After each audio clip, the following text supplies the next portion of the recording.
everybody, to another edition of MLB DFS Quick Hits for Thursday, May 10th edition.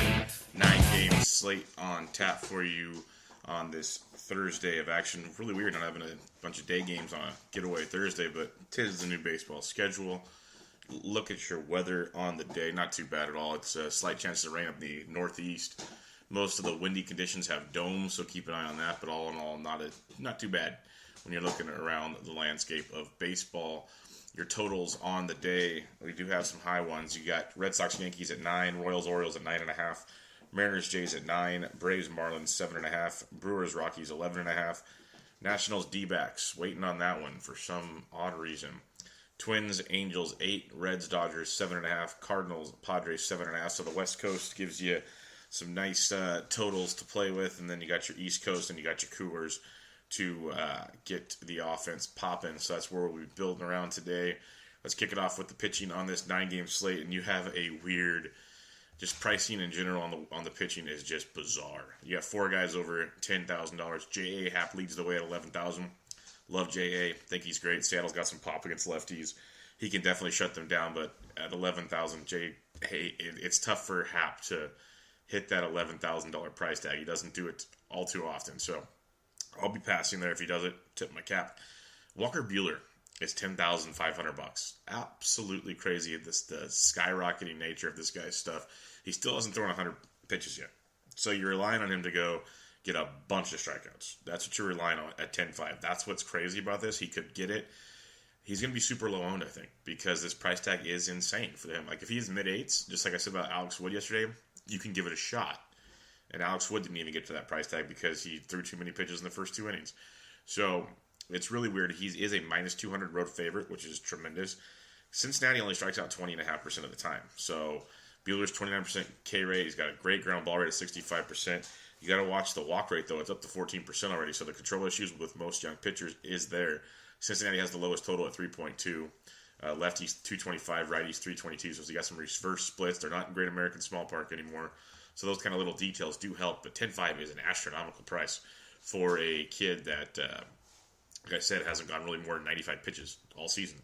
So I like him just for the fact his ownership's going to be extremely low. He's in a great matchup against the Reds. A Reds team that does have pop that could get to him. There's no question. Like, you wouldn't be shocked if Votto finds the seeds. Eugenio's swinging a good bat. We already saw the reverse splits there. So there are some factors to look into when you're looking at Buehler. But the price tag is what makes him intriguing because most are going to run for Z Hills. And he's definitely at 10.5. It's interesting for a GPP play. You had Zach Greinke at 10.2 at home against the Nats. I'll pass on that one. Greinke's been very inconsistent at meeting that price tag. My favorite guy up here, and I'm assuming he will be the chalk in the high-priced area, is Miles Mikolas at 10.2. He basically has the same upside to me as J.A. Happ at $11,000. I'm going to save $800 on him. We've seen him go at least 100 pitches in a game. He's getting you 20-plus points on the regular for 4 straight starts of 22-plus. After a couple rocky starts to start the season, he has really, really dialed it in. His walk rates are insane. He hasn't walked anybody in a while. He's getting you strikeouts. He's going 7 innings in every start. He's kind of like the new Michael Fulmer, but seems to be more productive when it comes to strikeouts. That's the way I'm looking at him because he's not impressive. He's got movement on his pitches. He's not overpowering, but he doesn't walk guys, and he just gets it done. He pokes and prods you through the game, and he has a great matchup against the San Diego Padres in San Diego, a team that strikes out 28% of the time versus right-handed pitching. So phenomenal look there for Miles Mikolas. Maybe he's due for a beatdown. Who knows? But the Padres have the second lowest total, 3.5. Lefties 329, righties 301. As you'd expect, bad WOBA, bad ISO, all that good stuff against right-handed pitching. So Mikolas at 10.2, definitely on the radar for me. Being such an ugly pitching slate, I'm going to go to a pitcher that I respect his stuff. I could just never get him right. Hopefully it works today. Pitching in Miami, a great pitcher's ballpark. Mike Fulton is up to $9,500. He was 94 his last time out and got shellacked. Prior to that, though, he was basically he's been getting you 18-plus points in almost all but one start, 22-plus in a couple. He's got tremendous upside, and he's got very good K upside, 6-plus Ks in most starts this season. Going up against a Marlins team that strikes out about 25% of the time. So you got that going for you. He's limited the hard contact to less than 30% this year, which is a big big improvement for Mike Fultonevich, so something to look at in that respect. Miami's got the third lowest total at 3.7. Lefties 354, righties 320, so he might give it up. Who knows? But a team with a 267 WOBA and a .096 ISO against right-handed pitching are both just dreadfully bad. Both really, really bad team stats there. Justin Bour obviously hasn't had a big year. He did go yard a couple days ago against Singh, but as a whole, their team has been gigantically depressing, as you'd expect. So Fultonevich 95 in a very good spot. So 9K and above, we got Mikolas 1, Buehler 2, just for the intrigue of the pricing / ownership, and then you got Fulte at 3. Go down a little farther here at $8,900, a guy I really, really like if you want to start a little farther down the list. It's dicey just because Minnesota's bats have been respectable. They've shown, Rosario's heating up. Escobar's having a great year, so a couple power bats in the middle. You never know what Dozier can run into. Little things like that. Sano's due back, I believe, this weekend, but maybe not tonight. But Garrett Richards pitching at home in a good ballpark in Anaheim. $8,900. He had a hiccup against the Yankees, but outside that Yankee start, 32 at Seattle, 31-9 against the Giants, 20.9 at Kansas City, a 14-4 at Texas, and a 27-2 at Cleveland. He's been very, very, very good and very, very consistent. If you're telling me the worst we're going to get to 15, you want more at $8,900, but that's still a very good floor, and you can build from there. He's a big strikeout guy, 5-6 plus Ks stuff in most outings. Again, Minnesota, they're sneaky offense. It's one of those just really odd ones. But Richards at home, Minnesota strikes out 22% of the time. He's got a 28% K rate. Walks can be an issue with Richards at times, 10.5%. But the ground ball rate of over 56%, a swinging strike rate of about 12%. There's a lot to like when it comes to Garrett Richards. And the Twins have the fourth lowest total at 3.7. So we've happened to stumble upon the 4 lowest total so far, and it's been very, very good to look at. Lefties 274, righties 324 with Richards. And I was telling you, we're worried about Rosario and Escobar. Those types, well, he's been better versus lefties and righties. Reverse splits are in his favor. And then you look at the Twins' WOBA and ISO, a WOBA of 320 and an ISO of 183, which it shows you they're a little above average, but not great, not by any means. And that kind of makes sense to what I'm saying is there's a weird offense. Like some days they'll just come out and beat you up, or they'll put 4 or 5 singles in a row and get a couple runs and just kind of pester you. And then they'll have that blow up every once in a while, but there are a ton of games where they just don't do anything because you look at that offense. Adrianza's out there, and Mitch Garver's catching. He's not been bad, but he's just not the guy you're looking to shock the world. And you got Joe Mauer who could single you to death, but he's not the guy you're worried about lighting you on fire. And then you got Kepler who's been okay, and you got Grossman, but a lot of those names I just mentioned are all left-handed bats. So if the Richard shows up where it matches his numbers and his peripherals, he could be in a really good spot here at $8,900 tonight. So I think the price tag is outstanding, and he's got as much upside as those top price pitchers. I like him more than Fulte, and he's up there with he can outperform all those guys up top, but he also has that blow up potential, and he's in a tougher matchup than those guys. But the 4th lowest total on the slate, very, very attractive. After that, at $7,300, this guy I'm guessing will be chalk as well. But Caleb Smith at home against those Atlanta Braves, it's a sneaky matchup because the Braves are a very, very good team. Caleb Smith's been the talk of the Fab Town these days in your season-long fantasy leagues. 3 straight starts at 28 or more DraftKings points. He struck out 7 or more in all 3 of those. He threw 98 pitches his last time out. That's a season high. He's just getting it done. Night after night after night. He's going on 12 back-to-back starts of no one runs at 12 2/3 innings and no runs allowed. And his swinging strike rate has just been insane. He's just getting guys missing all over the place. 12.7% swinging strike rate. He's striking out 29% of the guys he faces. But the Braves, A, they strike out less than 17% of the time versus lefties. B, Smith is walking almost 12%, and he's got a ground ball rate of only 30%. So he's got about a 40% fly ball rate. That's a little scary. Now, given a lot of those numbers were early in the year, he had some massive just beatdowns early in the year. His last 3 starts, like I said, have been outstanding. It's going to be a good test for him against the Braves. And the Braves have the 5th lowest total at 3.8. Lefties 324, righties 333. And the Braves have hit lefties very, very well with a very good WOBA of 359 and just below very good, but still average ISO of 182. So the Braves are a very good team. Smith at $7,300 does have tremendous value. He could put together a 25-plus point performance, but you saw Blake Snell the other night. He pitched really good against them, but nothing like flashy. It wasn't one of his biggest strikeout games, and it kind of goes with what you're seeing with the Braves so far this year.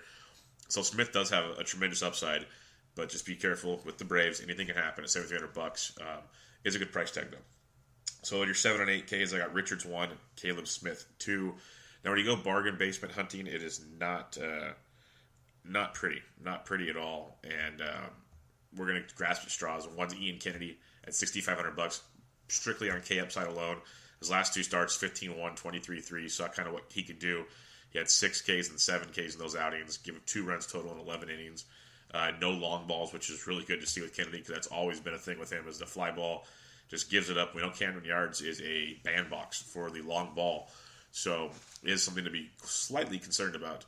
But Baltimore strikes out almost 26% of the time. I believe that's like second highest on the slate outside of the Padres. So it makes for a good target. When we're looking at punts, we're looking at guys that can get you the strikeouts. If they give up a couple homers, preferably solo homers, we have that upside to play with.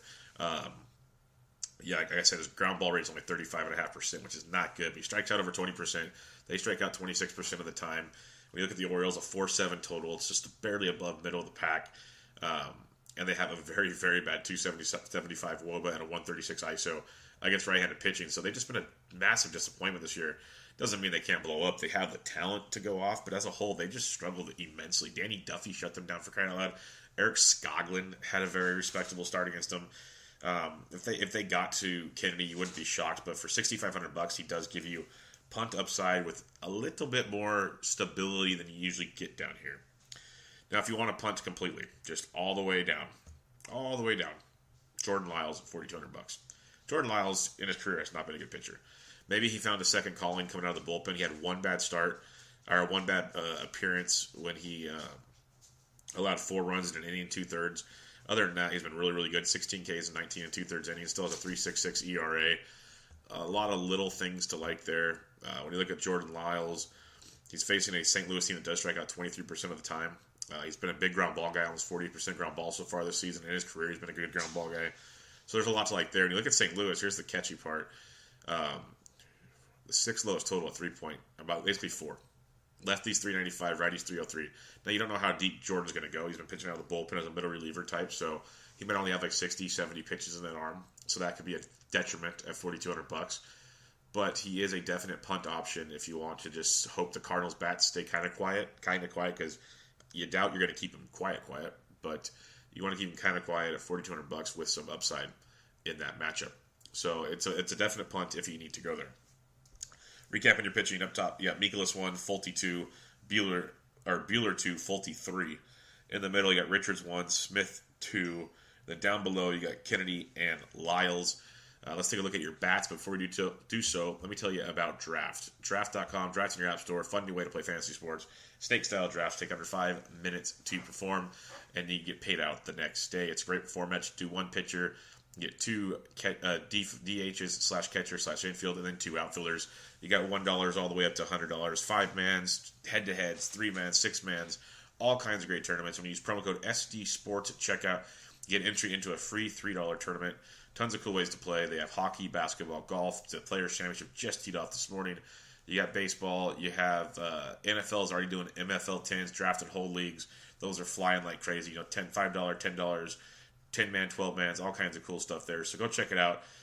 Use promo code SD Sports when you check out. You get free entry into a free $3 tournament.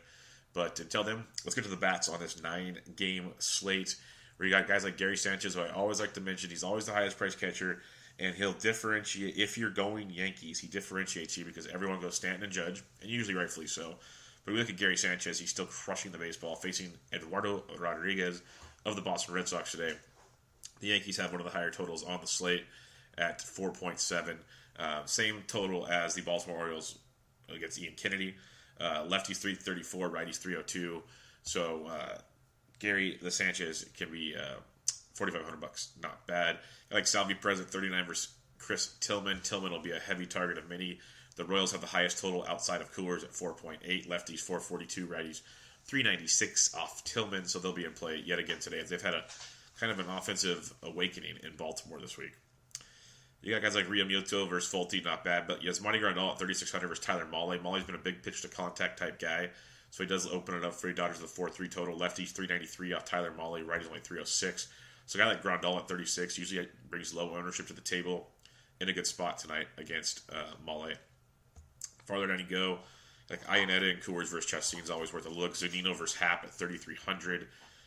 When you look at Seattle, we told you they have a 4.25 total. Lefties 241, righties 312 off Happ. So Zunino out there at 33. You got Manny Pena in Milwaukee. Their catcher, they're playing in Coors against Marquez at $3,100. So you get a Coors Field catcher for 31 is never a bad thing to look at. Got Russell Martin at $3K versus Mike Leake. Mike Leake's been hot garbage, so there's a value there. Walters of Colorado, if he's catching, he's only 29 in Coors against Julius Chassin. We know how we like to target lefties versus Chassin, plus he put Coors on top, so Walters at 29 should be the chalk catcher of the night, and should be in most people's lineups, permitting he's in the lineup, of course. Other than that, we'll check and see what other value catchers come out Thursday afternoon. Evening games are always interesting. First base, you got Freeman versus Smith, lefty-lefty matchup there. Still Freddie Freeman, so you get low ownership. Then you got a guy like Matt Adams, who's just crushing the baseball, all the way up to 4,700 versus Zach Greinke. Not sure I can pay that price versus Greinke, but Adams on fire. He's in the middle of that order, so if you do it, I don't hate it. And lefties 305, righties 292 versus Greinke. You know, far you got like Braun and Coors at 46. You got Votto versus Buehler at 45, and then the Dodgers bullpen. Mitchie 2 bags, probably not going there today. But man, he took Tanaka deep, just keeps crushing baseballs. But Cody Bellinger, 4,200 again. Lefties versus Mole, pitch to contact, stuff to like there. Jesus Aguilar, if he cracks the lineup for Milwaukee, and Coors at 41. When you're looking at Milwaukee, they're 5-5 total. Lefties 313, righties 330 off Marquez. So it's a reverse splits situation there. Something to keep in mind when you're taking your Milwaukee bats. But it's Coors in general, so you're just looking for value, and you go. Hanram is 4K versus CC Sabathia. Boston 4-3 total. Lefties 265, righties 315 in that matchup. So Hanram at 4K for some relief. Farther down you go, you got like Pedro Alvarez at 37 versus Ian Kennedy. Not a horrible play there, but like Jose Martinez at 36 versus Jordan Lyles. Don't hate that if you're fading there. Justin Smoke at 35 versus Mike Leake is a great value play. I mentioned him yesterday. Big double late in the ball game for the Toronto Blue Jays. They have a 4-8 total, just below the Royals as the second highest total outside of Coors. Lefties 374, righties 324 off of Leake. So Smoke at 35 is a very, very good play for the price points you're getting him at. I like that quite a bit, actually. Lucas Duda did go deep yesterday. Our boy Scott from SD, and he's in the SD Slack all the time. Did a great piece on the Colorado Rockies and Coors Field. So go check that out on the website at thesportsdgens.com. But he was all over Lucas Duda yesterday in the Slack chat. Kept talking about it, and Duda went Duda dong. So he's 3,400 versus Tillman, and definitely could be in play for you again today. Justin Bohr at 34 is worth a look. Logan Morrison at 33, if you're fading Richards, is dicey. But that's what Lomo does, is take good pitchers deep. I remember last year he had 2 homers off Sale. So you never know what that guy will bring to you. Then Pat Valleca, if he cracks the lineup at 27, is there, but I doubt he does.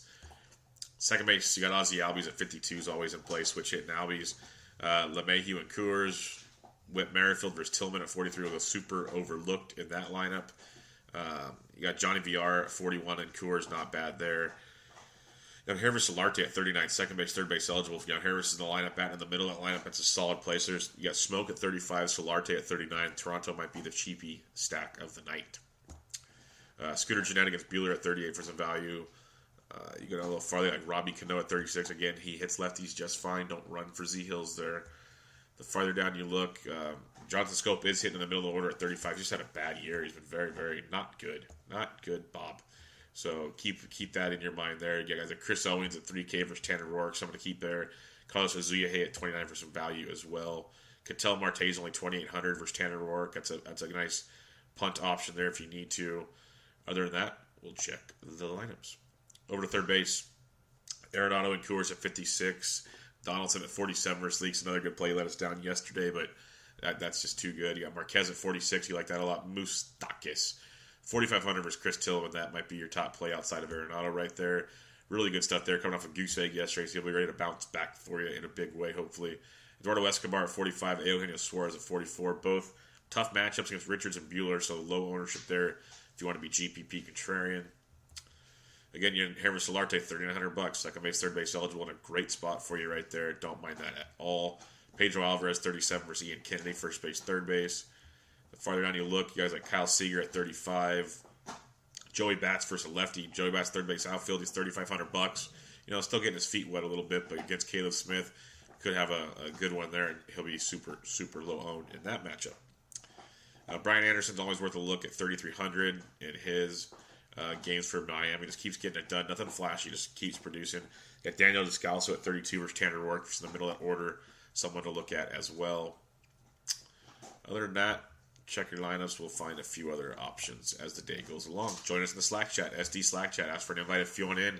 Lots of good info getting thrown out in there on the daily. Shortstop, Manny Machado at 49. He's going to play every day, every single day. I don't care who's pitching. You got Trevor Story and Coors at 46. Prefer the lefty, but he's there because Chacin's not very good. Xander Bogaerts, 45 versus CC's okay. You got Eduardo Escobar, talked about him a second ago.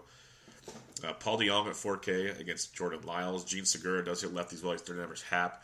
It's like I don't want to pitch Hap, but I'm not like targeting Hap. He's a good pitcher that doesn't get blown up very much, but if Seattle gets to him, that could be a hell of a stack. So you can get a pretty good pricing there. Farther down you go, you got guys like Taylor Motter at 32, probably not going there today. Johan Camargo at 32, Nick Ahmed 31. There's not a ton down here. I'll see this Escobar at 31, Orlando Arcia and Coors at 31. I guess if you want a cheap Coors piece, you can go that direction. But really not a ton to like in the lower shortstops. It's just a daily thing this year. It's really weird. He's always going to punch there. Not so much this year. Outfield, you got Mookie Betts at 59. It's a great play versus CC. Trout at 58 against Barrios is interesting. Harper at 57 versus Greinke. But then you got Blackmon and Coors versus Chacin at 55. It's a great play. Yeah, Aaron Judge went deep again yesterday. He's 5,300 versus Erod, so he'll be worth a look. Giancarlo at 51 as well. JD Martinez at 5K versus Sabathia. We know JD versus lefty, so a bunch of guys over 5K. You can always take a look at. You got Yelich and Coors at 48. Dahl and Coors at 46. I like that Dahl play quite a bit. Farther down you go, you got guys like Eddie Rosario at 44, swinging a really hot bat versus Garrett Richards, which is interesting. Jorge Soler at 42 versus Tillman. Very solid approach there. With Soler always underowned, people still aren't buying into how good he is playing baseball. David Peralta at 41 versus Tanner Roark. Nice cheapie there. Nelson Cruz at 41 versus J.A. Happ versus a lefty. You got Cargo and Coors only 4K versus Chacin. I like that quite a bit if you want a little bit cheaper Coors piece. Teoscar Hernandez, super low owned yesterday at 4K. He went deep in a great matchup. He's only 3,900 tonight. He's another great play. He's hitting righties and lefties hard. Mike Leake's hot garbage. So Teoscar at 39, phenomenal play. Phenomenal play. Farther down you go, you got guys like Steven Souza at 38. Not yet. I need to see a little more for him. But like Alex Gordon versus Tillman at 38. Gordon's just on fire the last couple weeks. So good value play there against Tillman.